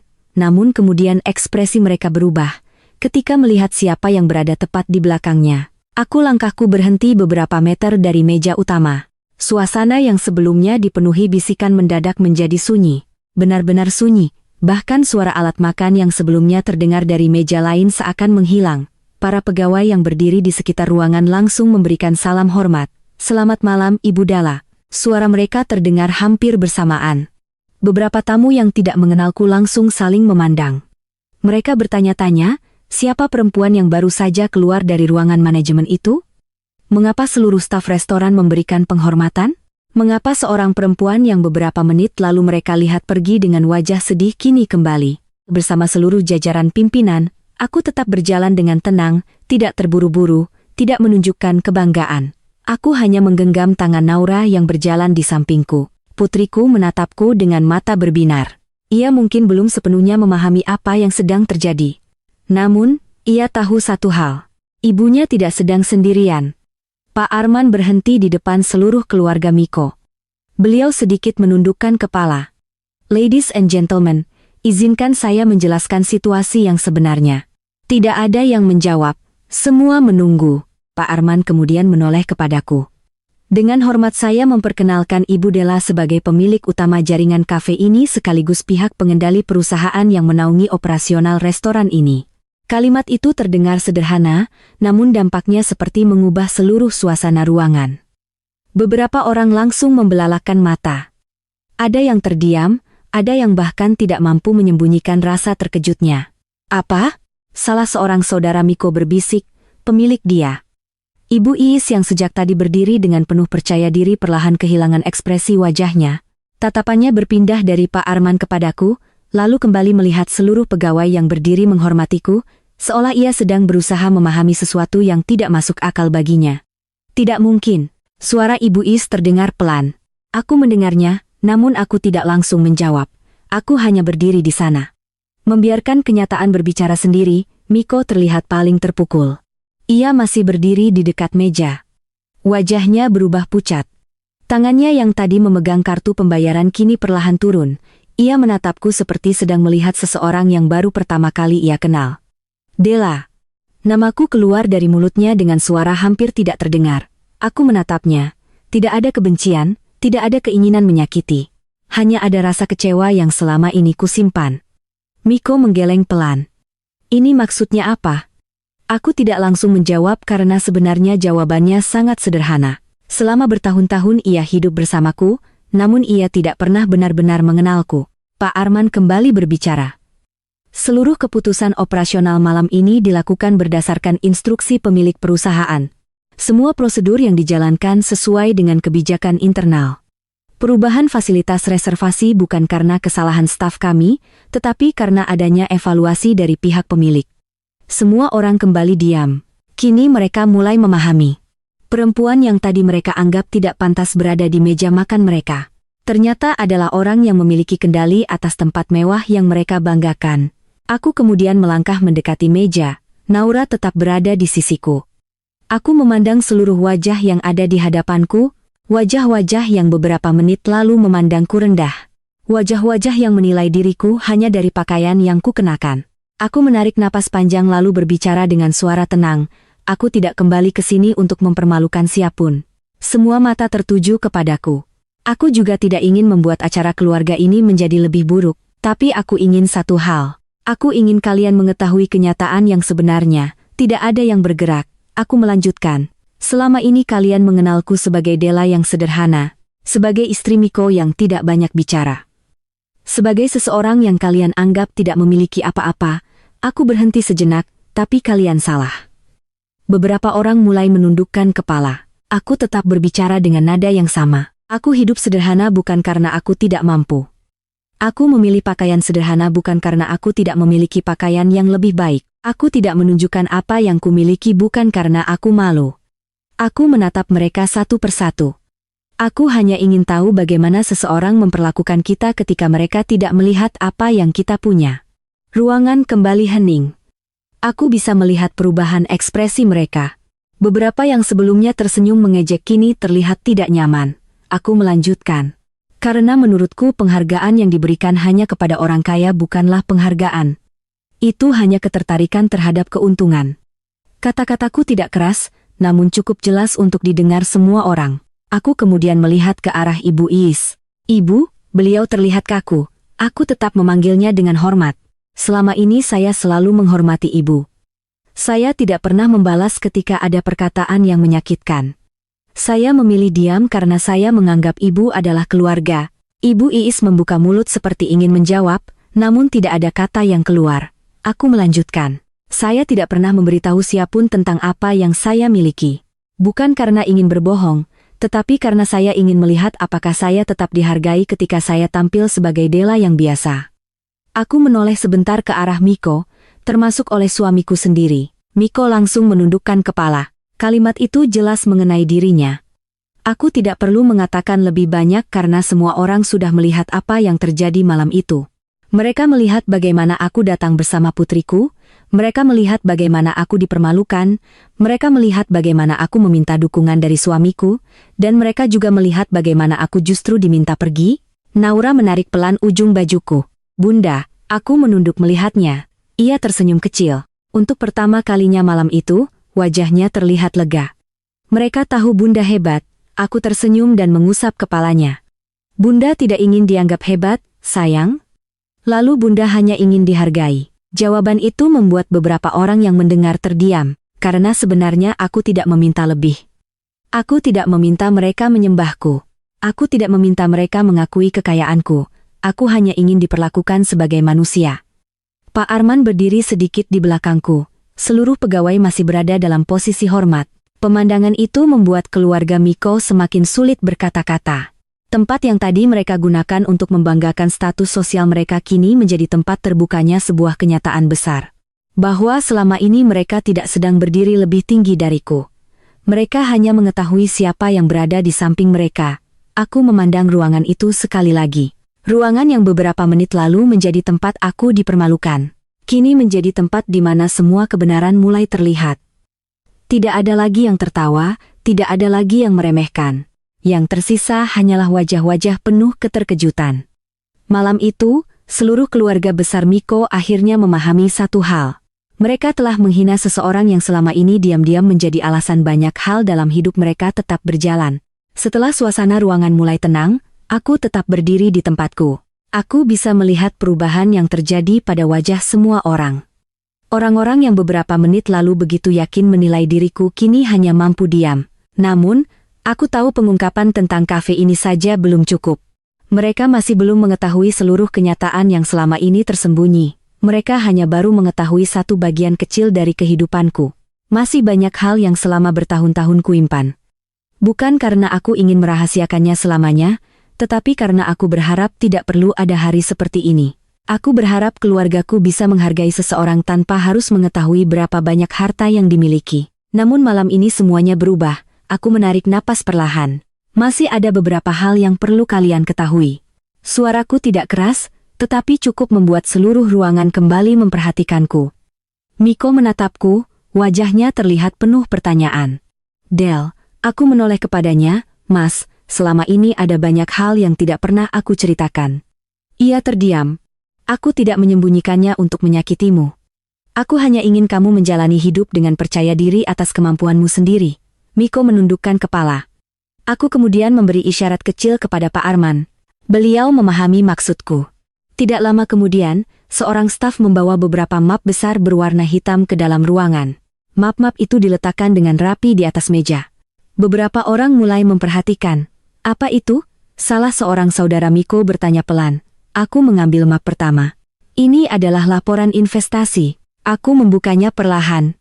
Perusahaan tempat Miko bekerja beberapa tahun lalu mengalami kesulitan keuangan.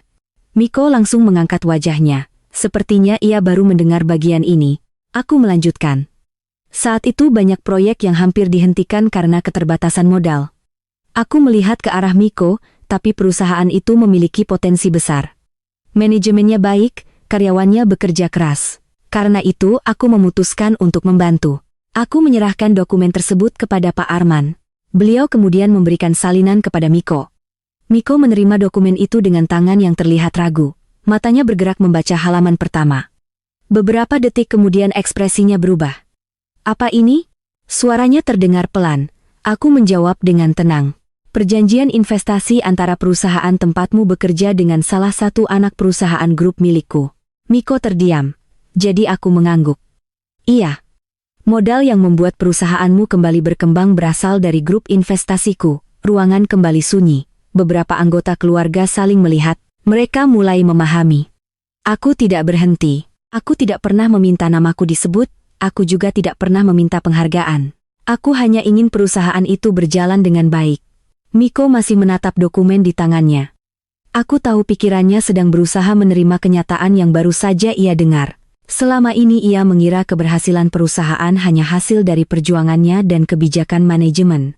Padahal ada seseorang yang diam-diam berdiri di belakangnya. Bukan untuk mengambil pujian, tetapi untuk mendukungnya. Aku mengambil map berikutnya. Ini dokumen aset properti. Aku membukanya rumah yang selama ini ditempati Ibu Is. Seketika wajah Ibu Is berubah. Beliau menatapku. Apa maksudmu? Aku tetap berbicara dengan sopan. Rumah itu memang diberikan untuk keluarga, tetapi kepemilikannya masih berada di bawah salah satu perusahaan propertiku. Ibu Is terlihat semakin bingung. Maksudnya rumah itu selama ini bukan berasal dari pembelian pribadi keluarga. Aku berhenti sejenak. Rumah tersebut merupakan bagian dari aset investasi perusahaan. Beberapa saudara Miko mulai berbisik, jadi selama ini rumah itu mereka tidak melanjutkan kalimatnya karena kenyataannya sudah cukup jelas. Aku tidak mengatakan itu untuk mempermalukan mereka, aku hanya menunjukkan fakta. Aku mengambil map berikutnya, ini dokumen kendaraan. Aku meletakkannya di meja mobil yang selama ini digunakan keluarga. Status pembiayaannya juga berada dalam sistem perusahaan. Salah seorang saudara Miko langsung melihat ke arah Miko. Miko, kamu tahu soal ini? Miko hanya diam. Ia terlihat tidak mampu menjawab. Aku tahu ia benar-benar tidak mengetahui semuanya. Karena selama ini aku memang sengaja tidak pernah membuka hal itu, bukan karena aku tidak percaya kepadanya, tetapi karena aku ingin ia merasa bahwa dirinya mampu berdiri sendiri. Aku mengambil dokumen berikutnya. Ini laporan pendanaan usaha.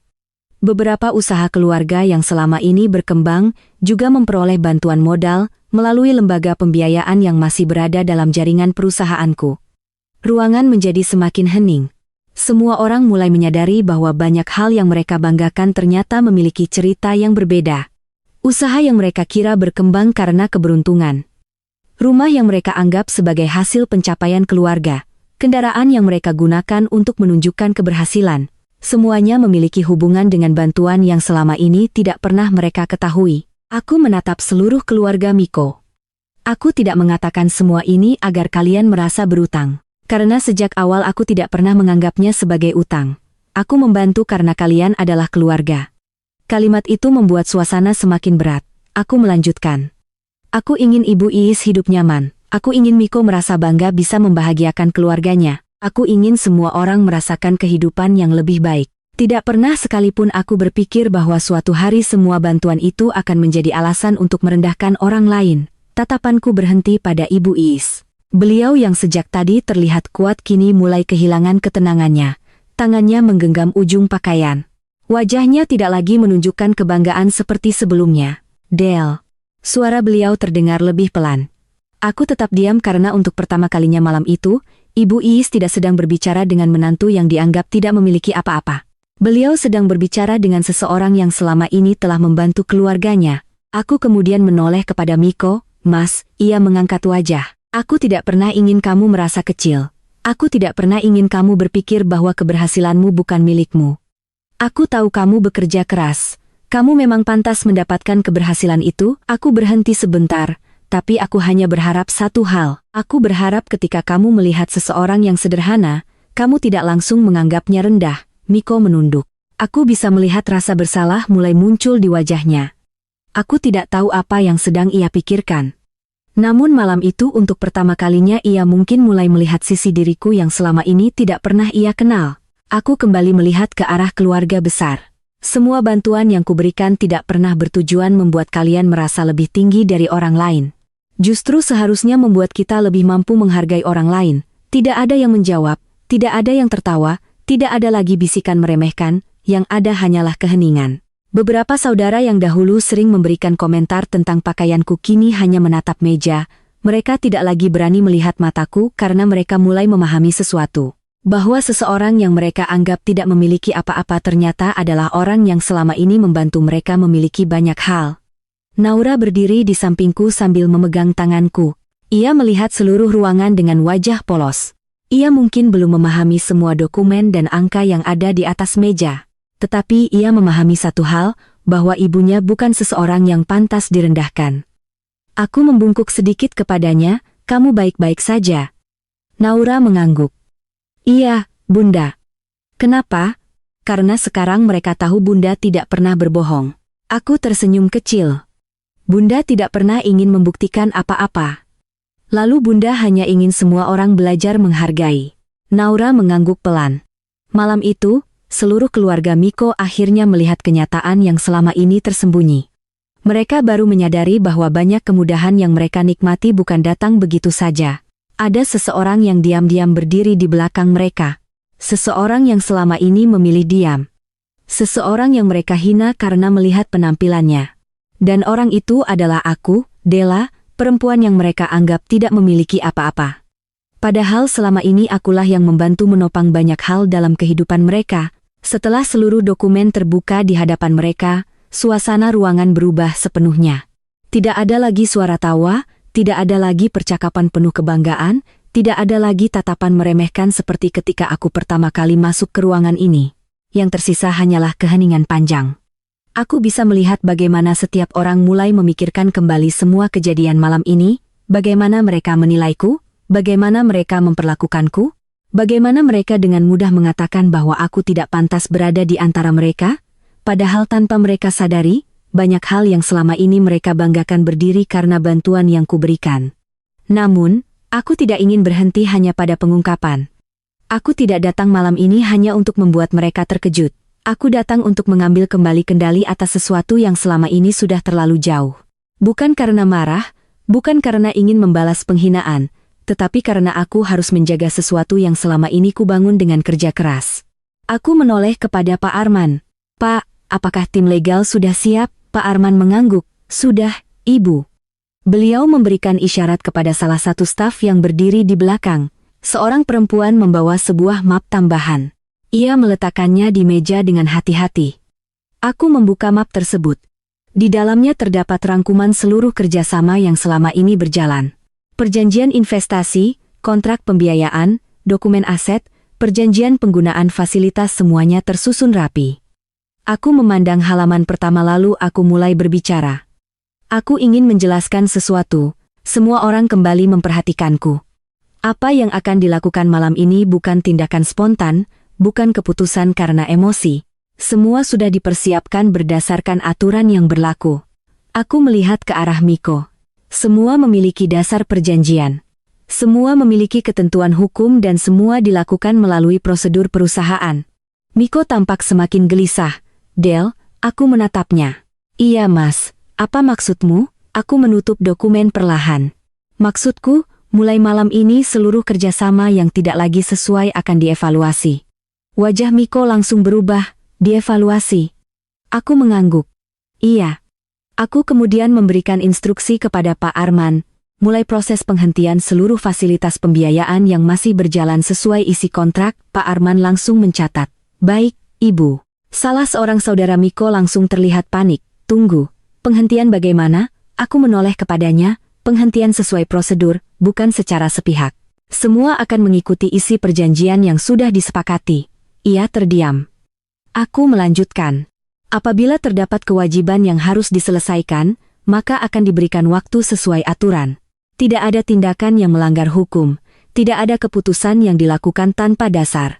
Aku ingin mereka memahami satu hal. Aku bukan sedang menghancurkan kehidupan mereka. Aku hanya menghentikan peran yang selama ini tidak pernah mereka hargai. Aku membuka dokumen berikutnya untuk usaha keluarga. Aku melihat ke arah beberapa anggota keluarga yang sebelumnya terlihat sangat percaya diri. Seluruh pendanaan usaha akan dihentikan sementara sampai dilakukan evaluasi ulang. Salah seorang dari mereka langsung berdiri. Tapi usaha itu sedang berjalan. Ada banyak karyawan. Aku mengangguk. Aku tahu, karena itu keputusan ini dilakukan secara bertahap. Aku tidak akan membuat orang lain kehilangan pekerjaan hanya karena kesalahan seseorang. Kalimat itu membuat beberapa orang terdiam.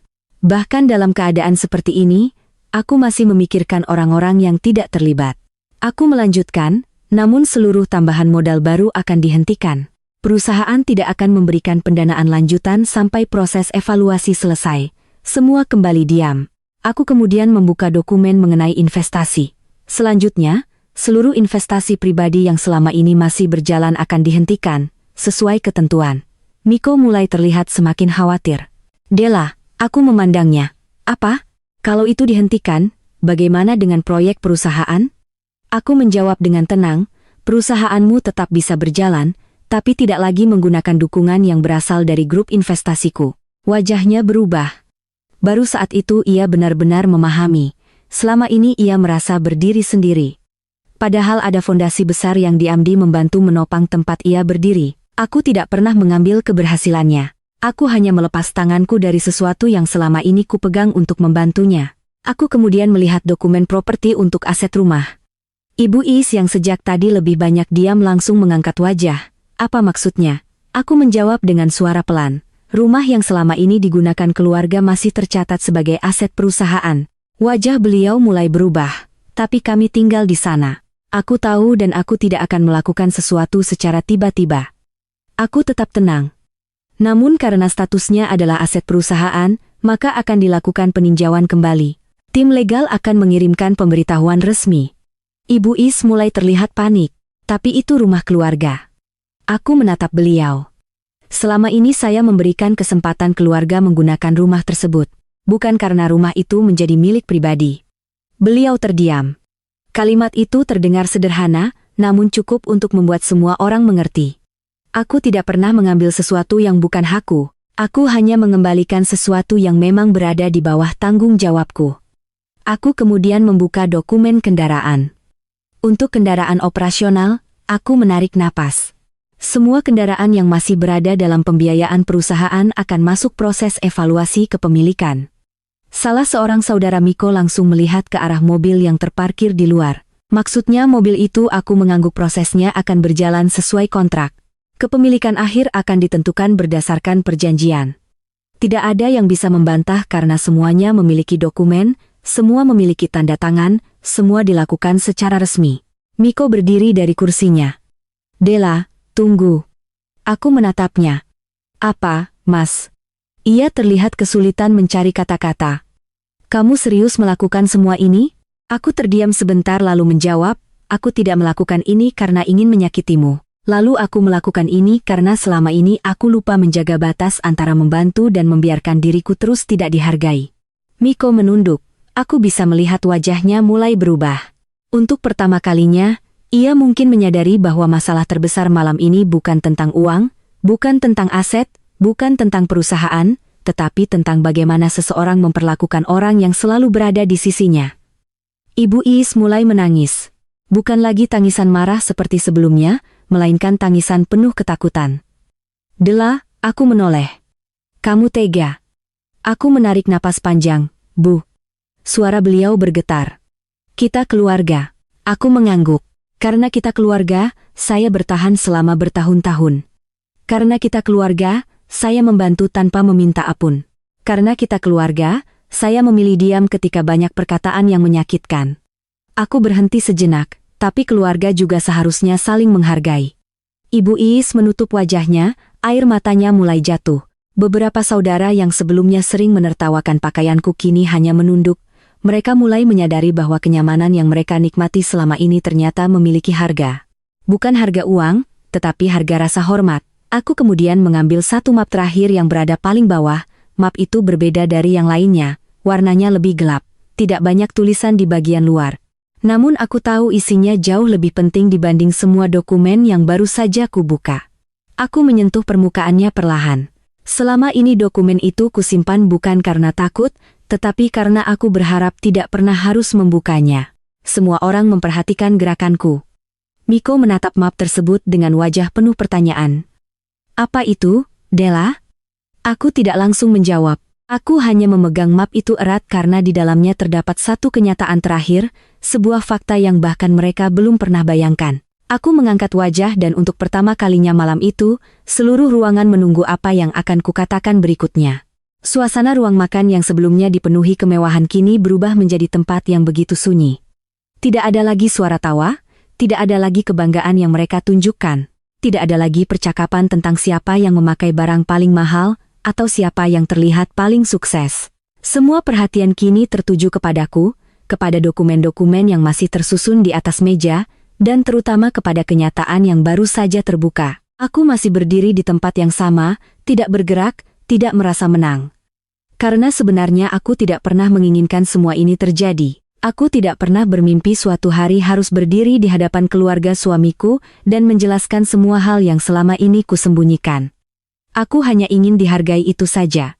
Namun terkadang seseorang baru menyadari nilai sesuatu setelah kehilangan kesempatan untuk menjaganya. Aku melirik ke arah Miko. Ia masih berdiri dengan wajah penuh kebingungan. Tatapannya tidak lagi seperti seorang suami yang merasa paling mengerti tentang keluarganya. Kini ia terlihat seperti seseorang yang baru saja membuka mata, setelah bertahun-tahun hidup dalam keyakinan yang salah. Miko. Suaraku membuatnya tersentak kecil. Ia menatapku.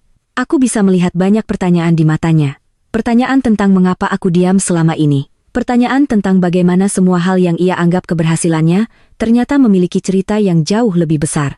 Namun, aku tahu bukan semua pertanyaan bisa dijawab dalam satu malam.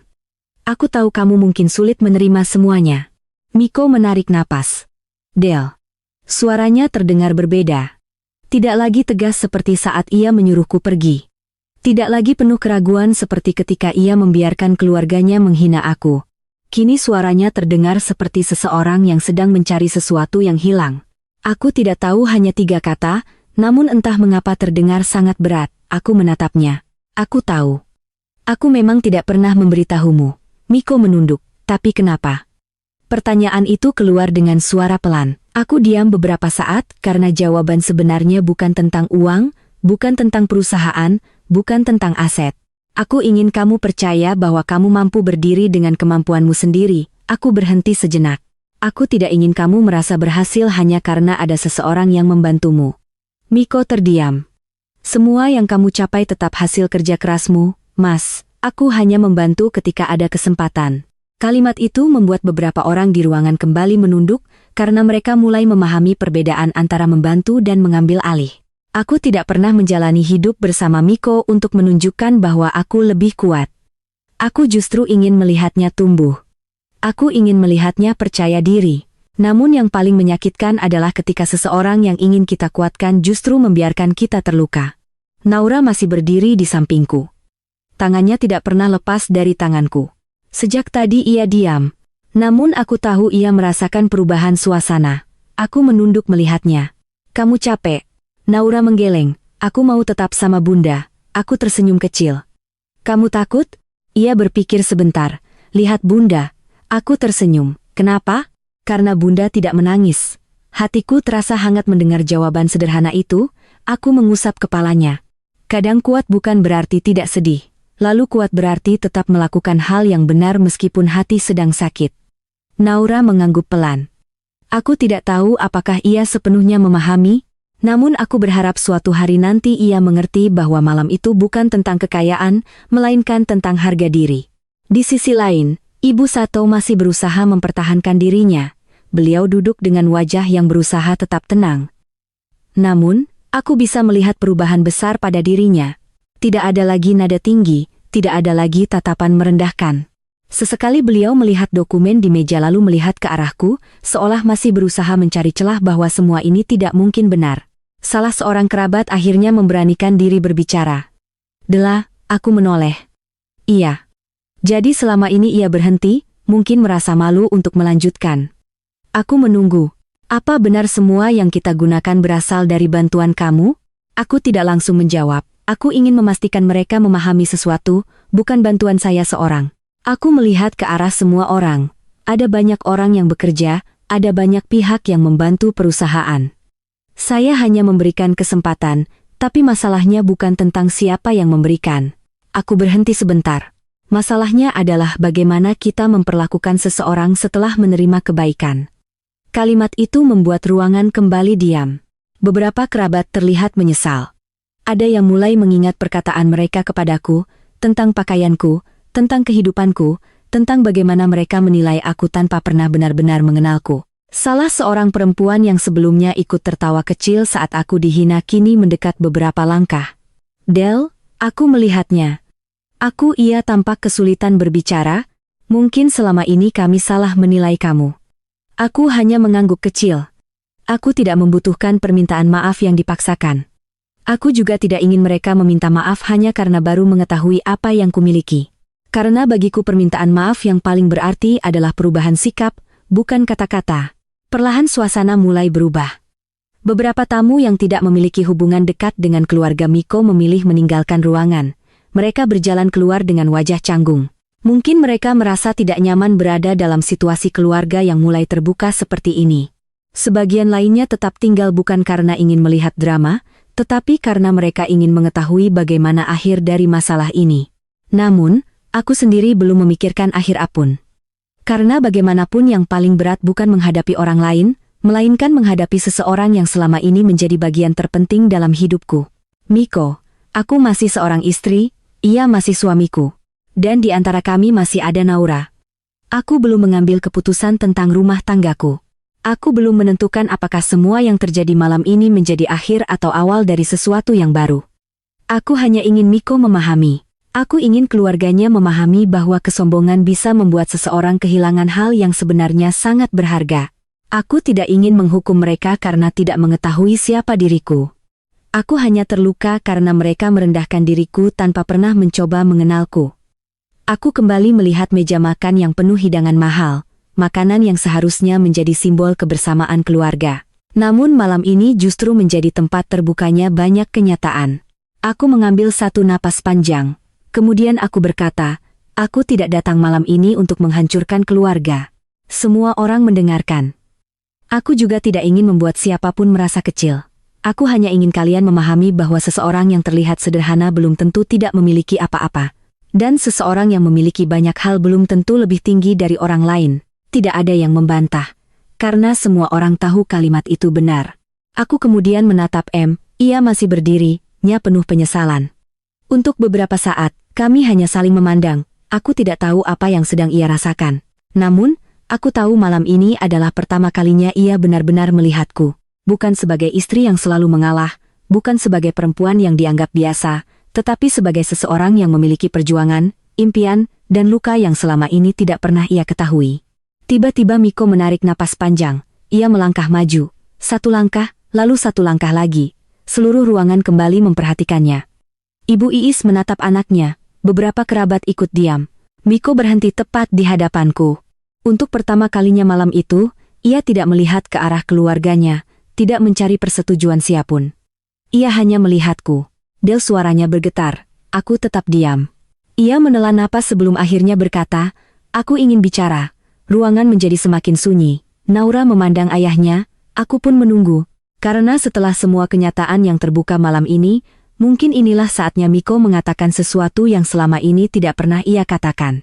Dan untuk pertama kalinya, seluruh keluarga besar kami menunggu kata-kata seorang suami yang telah menyadari bahwa ia hampir kehilangan seseorang yang selama ini selalu berdiri di sisinya.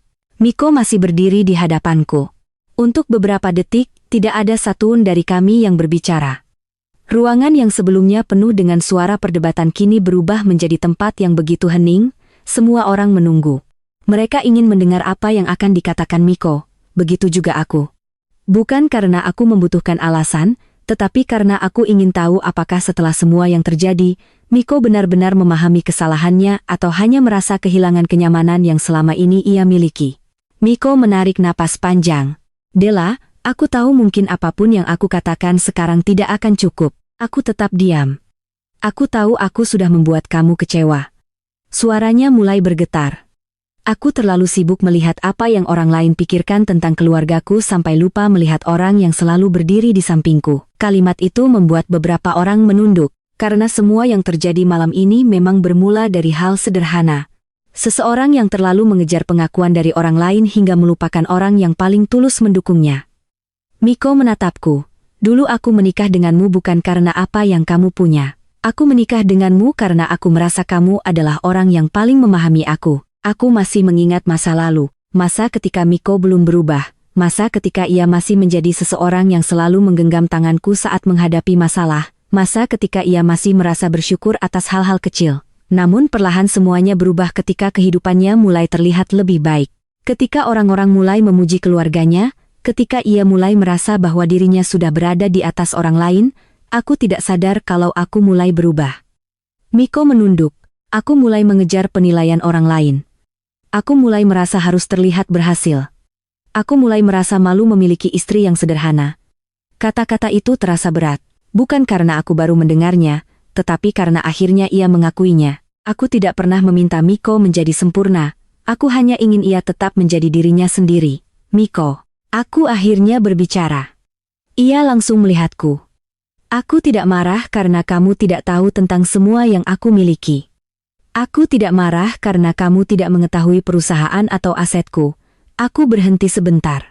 Aku terluka karena ketika aku tidak menunjukkan semua itu, kamu ikut melihatku seperti orang lain melihatku. Miko terdiam. Aku adalah istrimu.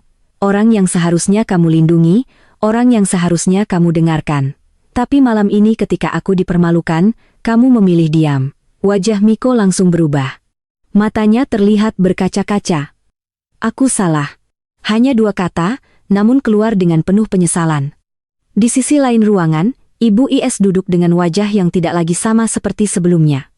Perempuan yang tadi berdiri dengan penuh kebanggaan kini terlihat kehilangan arah. Beliau memandang semua dokumen yang masih berada di atas meja. Seolah semua hal yang selama ini membuatnya percaya diri tiba-tiba tidak memiliki arti. Beberapa kerabat yang sebelumnya selalu mengikuti perkataannya kini mulai menjaga jarak. Tidak ada lagi yang memuji, tidak ada lagi yang membenarkan semua ucapan beliau. Salah seorang saudara akhirnya berbicara, Ibu Is menoleh, kita harus bagaimana sekarang? Pertanyaan itu membuat wajah beliau semakin terpukul, karena selama ini beliau selalu merasa memiliki kendali. Namun malam ini beliau menyadari bahwa banyak hal yang ia banggakan ternyata bukan berasal dari kekuatannya sendiri. Ibu Is mencoba tetap tegar. Kalian jangan menyalahkan ibu, namun suaranya tidak lagi setegas dulu. Salah seorang anggota keluarga menjawab. Tapi selama ini ibu yang selalu mengatakan Della tidak pantas, ruangan kembali sunyi. Kalimat itu seperti membuka luka lain, karena semua orang mulai mengingat bagaimana aku diperlakukan. Bagaimana aku sering diam ketika dibandingkan, bagaimana aku tetap datang membawa makanan ketika mereka tidak pernah menghargai usahaku. Bagaimana aku tetap membantu ketika tidak ada satupun dari mereka bertanya apakah aku lelah? Ibu Iis menutup wajahnya. Untuk pertama kalinya beliau tidak memiliki jawaban. Naura yang sejak tadi berada di sampingku hanya memperhatikan. Ia melihat bagaimana orang-orang yang dulu membuat ibunya sedih kini berubah sikap. Beberapa bahkan mulai mendekat. Salah seorang kerabat berkata pelan, kami minta maaf.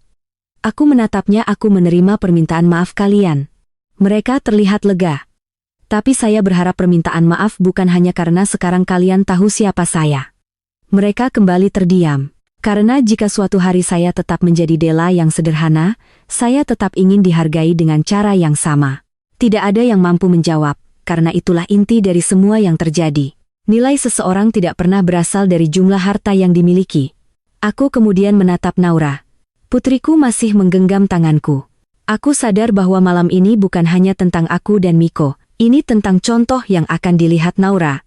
Aku tidak ingin dia belajar bahwa seseorang harus membalas sakit hati dengan kesombongan. Aku ingin dia belajar bahwa seseorang harus memiliki keberanian menjaga harga dirinya. Aku ingin dia tahu bahwa kebaikan harus diberikan dengan tulus, tetapi batas juga harus dijaga. Di tengah suasana yang semakin berat, pertengkaran kecil mulai muncul di antara keluarga besar Miko. Mereka mulai saling menyalahkan. Ada yang mengatakan seharusnya mereka tidak pernah meremehkanku. Ada yang mengatakan mereka hanya mengikuti perkataan Ibu Is. Ada yang menyalahkan Miko karena tidak pernah terbuka. Satu persatu rahasia lama mulai muncul.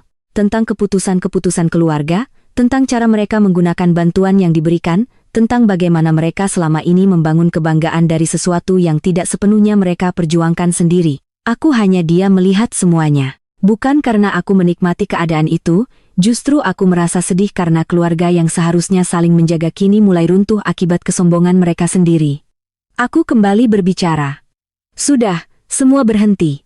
Malam ini bukan tentang mencari siapa yang paling salah. Kesalahan sudah terjadi. Yang paling penting adalah apakah kita mau berubah setelah mengetahui kebenaran? Aku melihat satu persatu wajah mereka. Aku tidak ingin hidup dengan kebencian. Tapi aku juga tidak ingin kembali menjadi seseorang yang terus mengorbankan diri tanpa dihargai. Miko menatapku. Aku tahu ada banyak hal yang ingin ia katakan, namun kali ini aku tidak ingin mengambil keputusan karena rasa kasihan. Aku harus memikirkan diriku dan terutama Naura. Karena seorang ibu tidak hanya memikirkan bagaimana mempertahankan rumah tangga, seorang ibu juga harus memikirkan lingkungan seperti apa yang akan membentuk masa depan anaknya. Malam semakin larut. Satu persatu tamu mulai meninggalkan ruangan. Tidak ada lagi pesta mewah, tidak ada lagi kebanggaan. Yang tersisa hanyalah kenyataan. Aku berdiri di dekat pintu restoran tempat yang beberapa jam lalu menjadi saksi penghinaan. Kini menjadi tempat aku berdiri dengan kepala tegak. Miko mendekat perlahan. Aku menoleh. Aku tidak tahu apakah aku masih pantas meminta kesempatan. Aku diam, tapi aku ingin memperbaiki semuanya. Aku melihat wajahnya. Wajah seorang pria yang akhirnya menyadari kesalahannya. Namun, keputusan besar tidak bisa dibuat hanya karena satu malam penuh emosi. Aku membutuhkan waktu, aku membutuhkan ketenangan. Aku membutuhkan kepastian bahwa perubahan bukan hanya karena takut kehilangan kenyamanan. Aku menggenggam tangan Naura. Lalu aku berkata, Mas, selama ini aku bertahan bukan karena aku tidak mampu pergi. Aku bertahan karena aku menghargai keluarga. Tapi mulai sekarang aku juga harus menghargai diriku sendiri. Miko menunduk. Aku melihat matanya.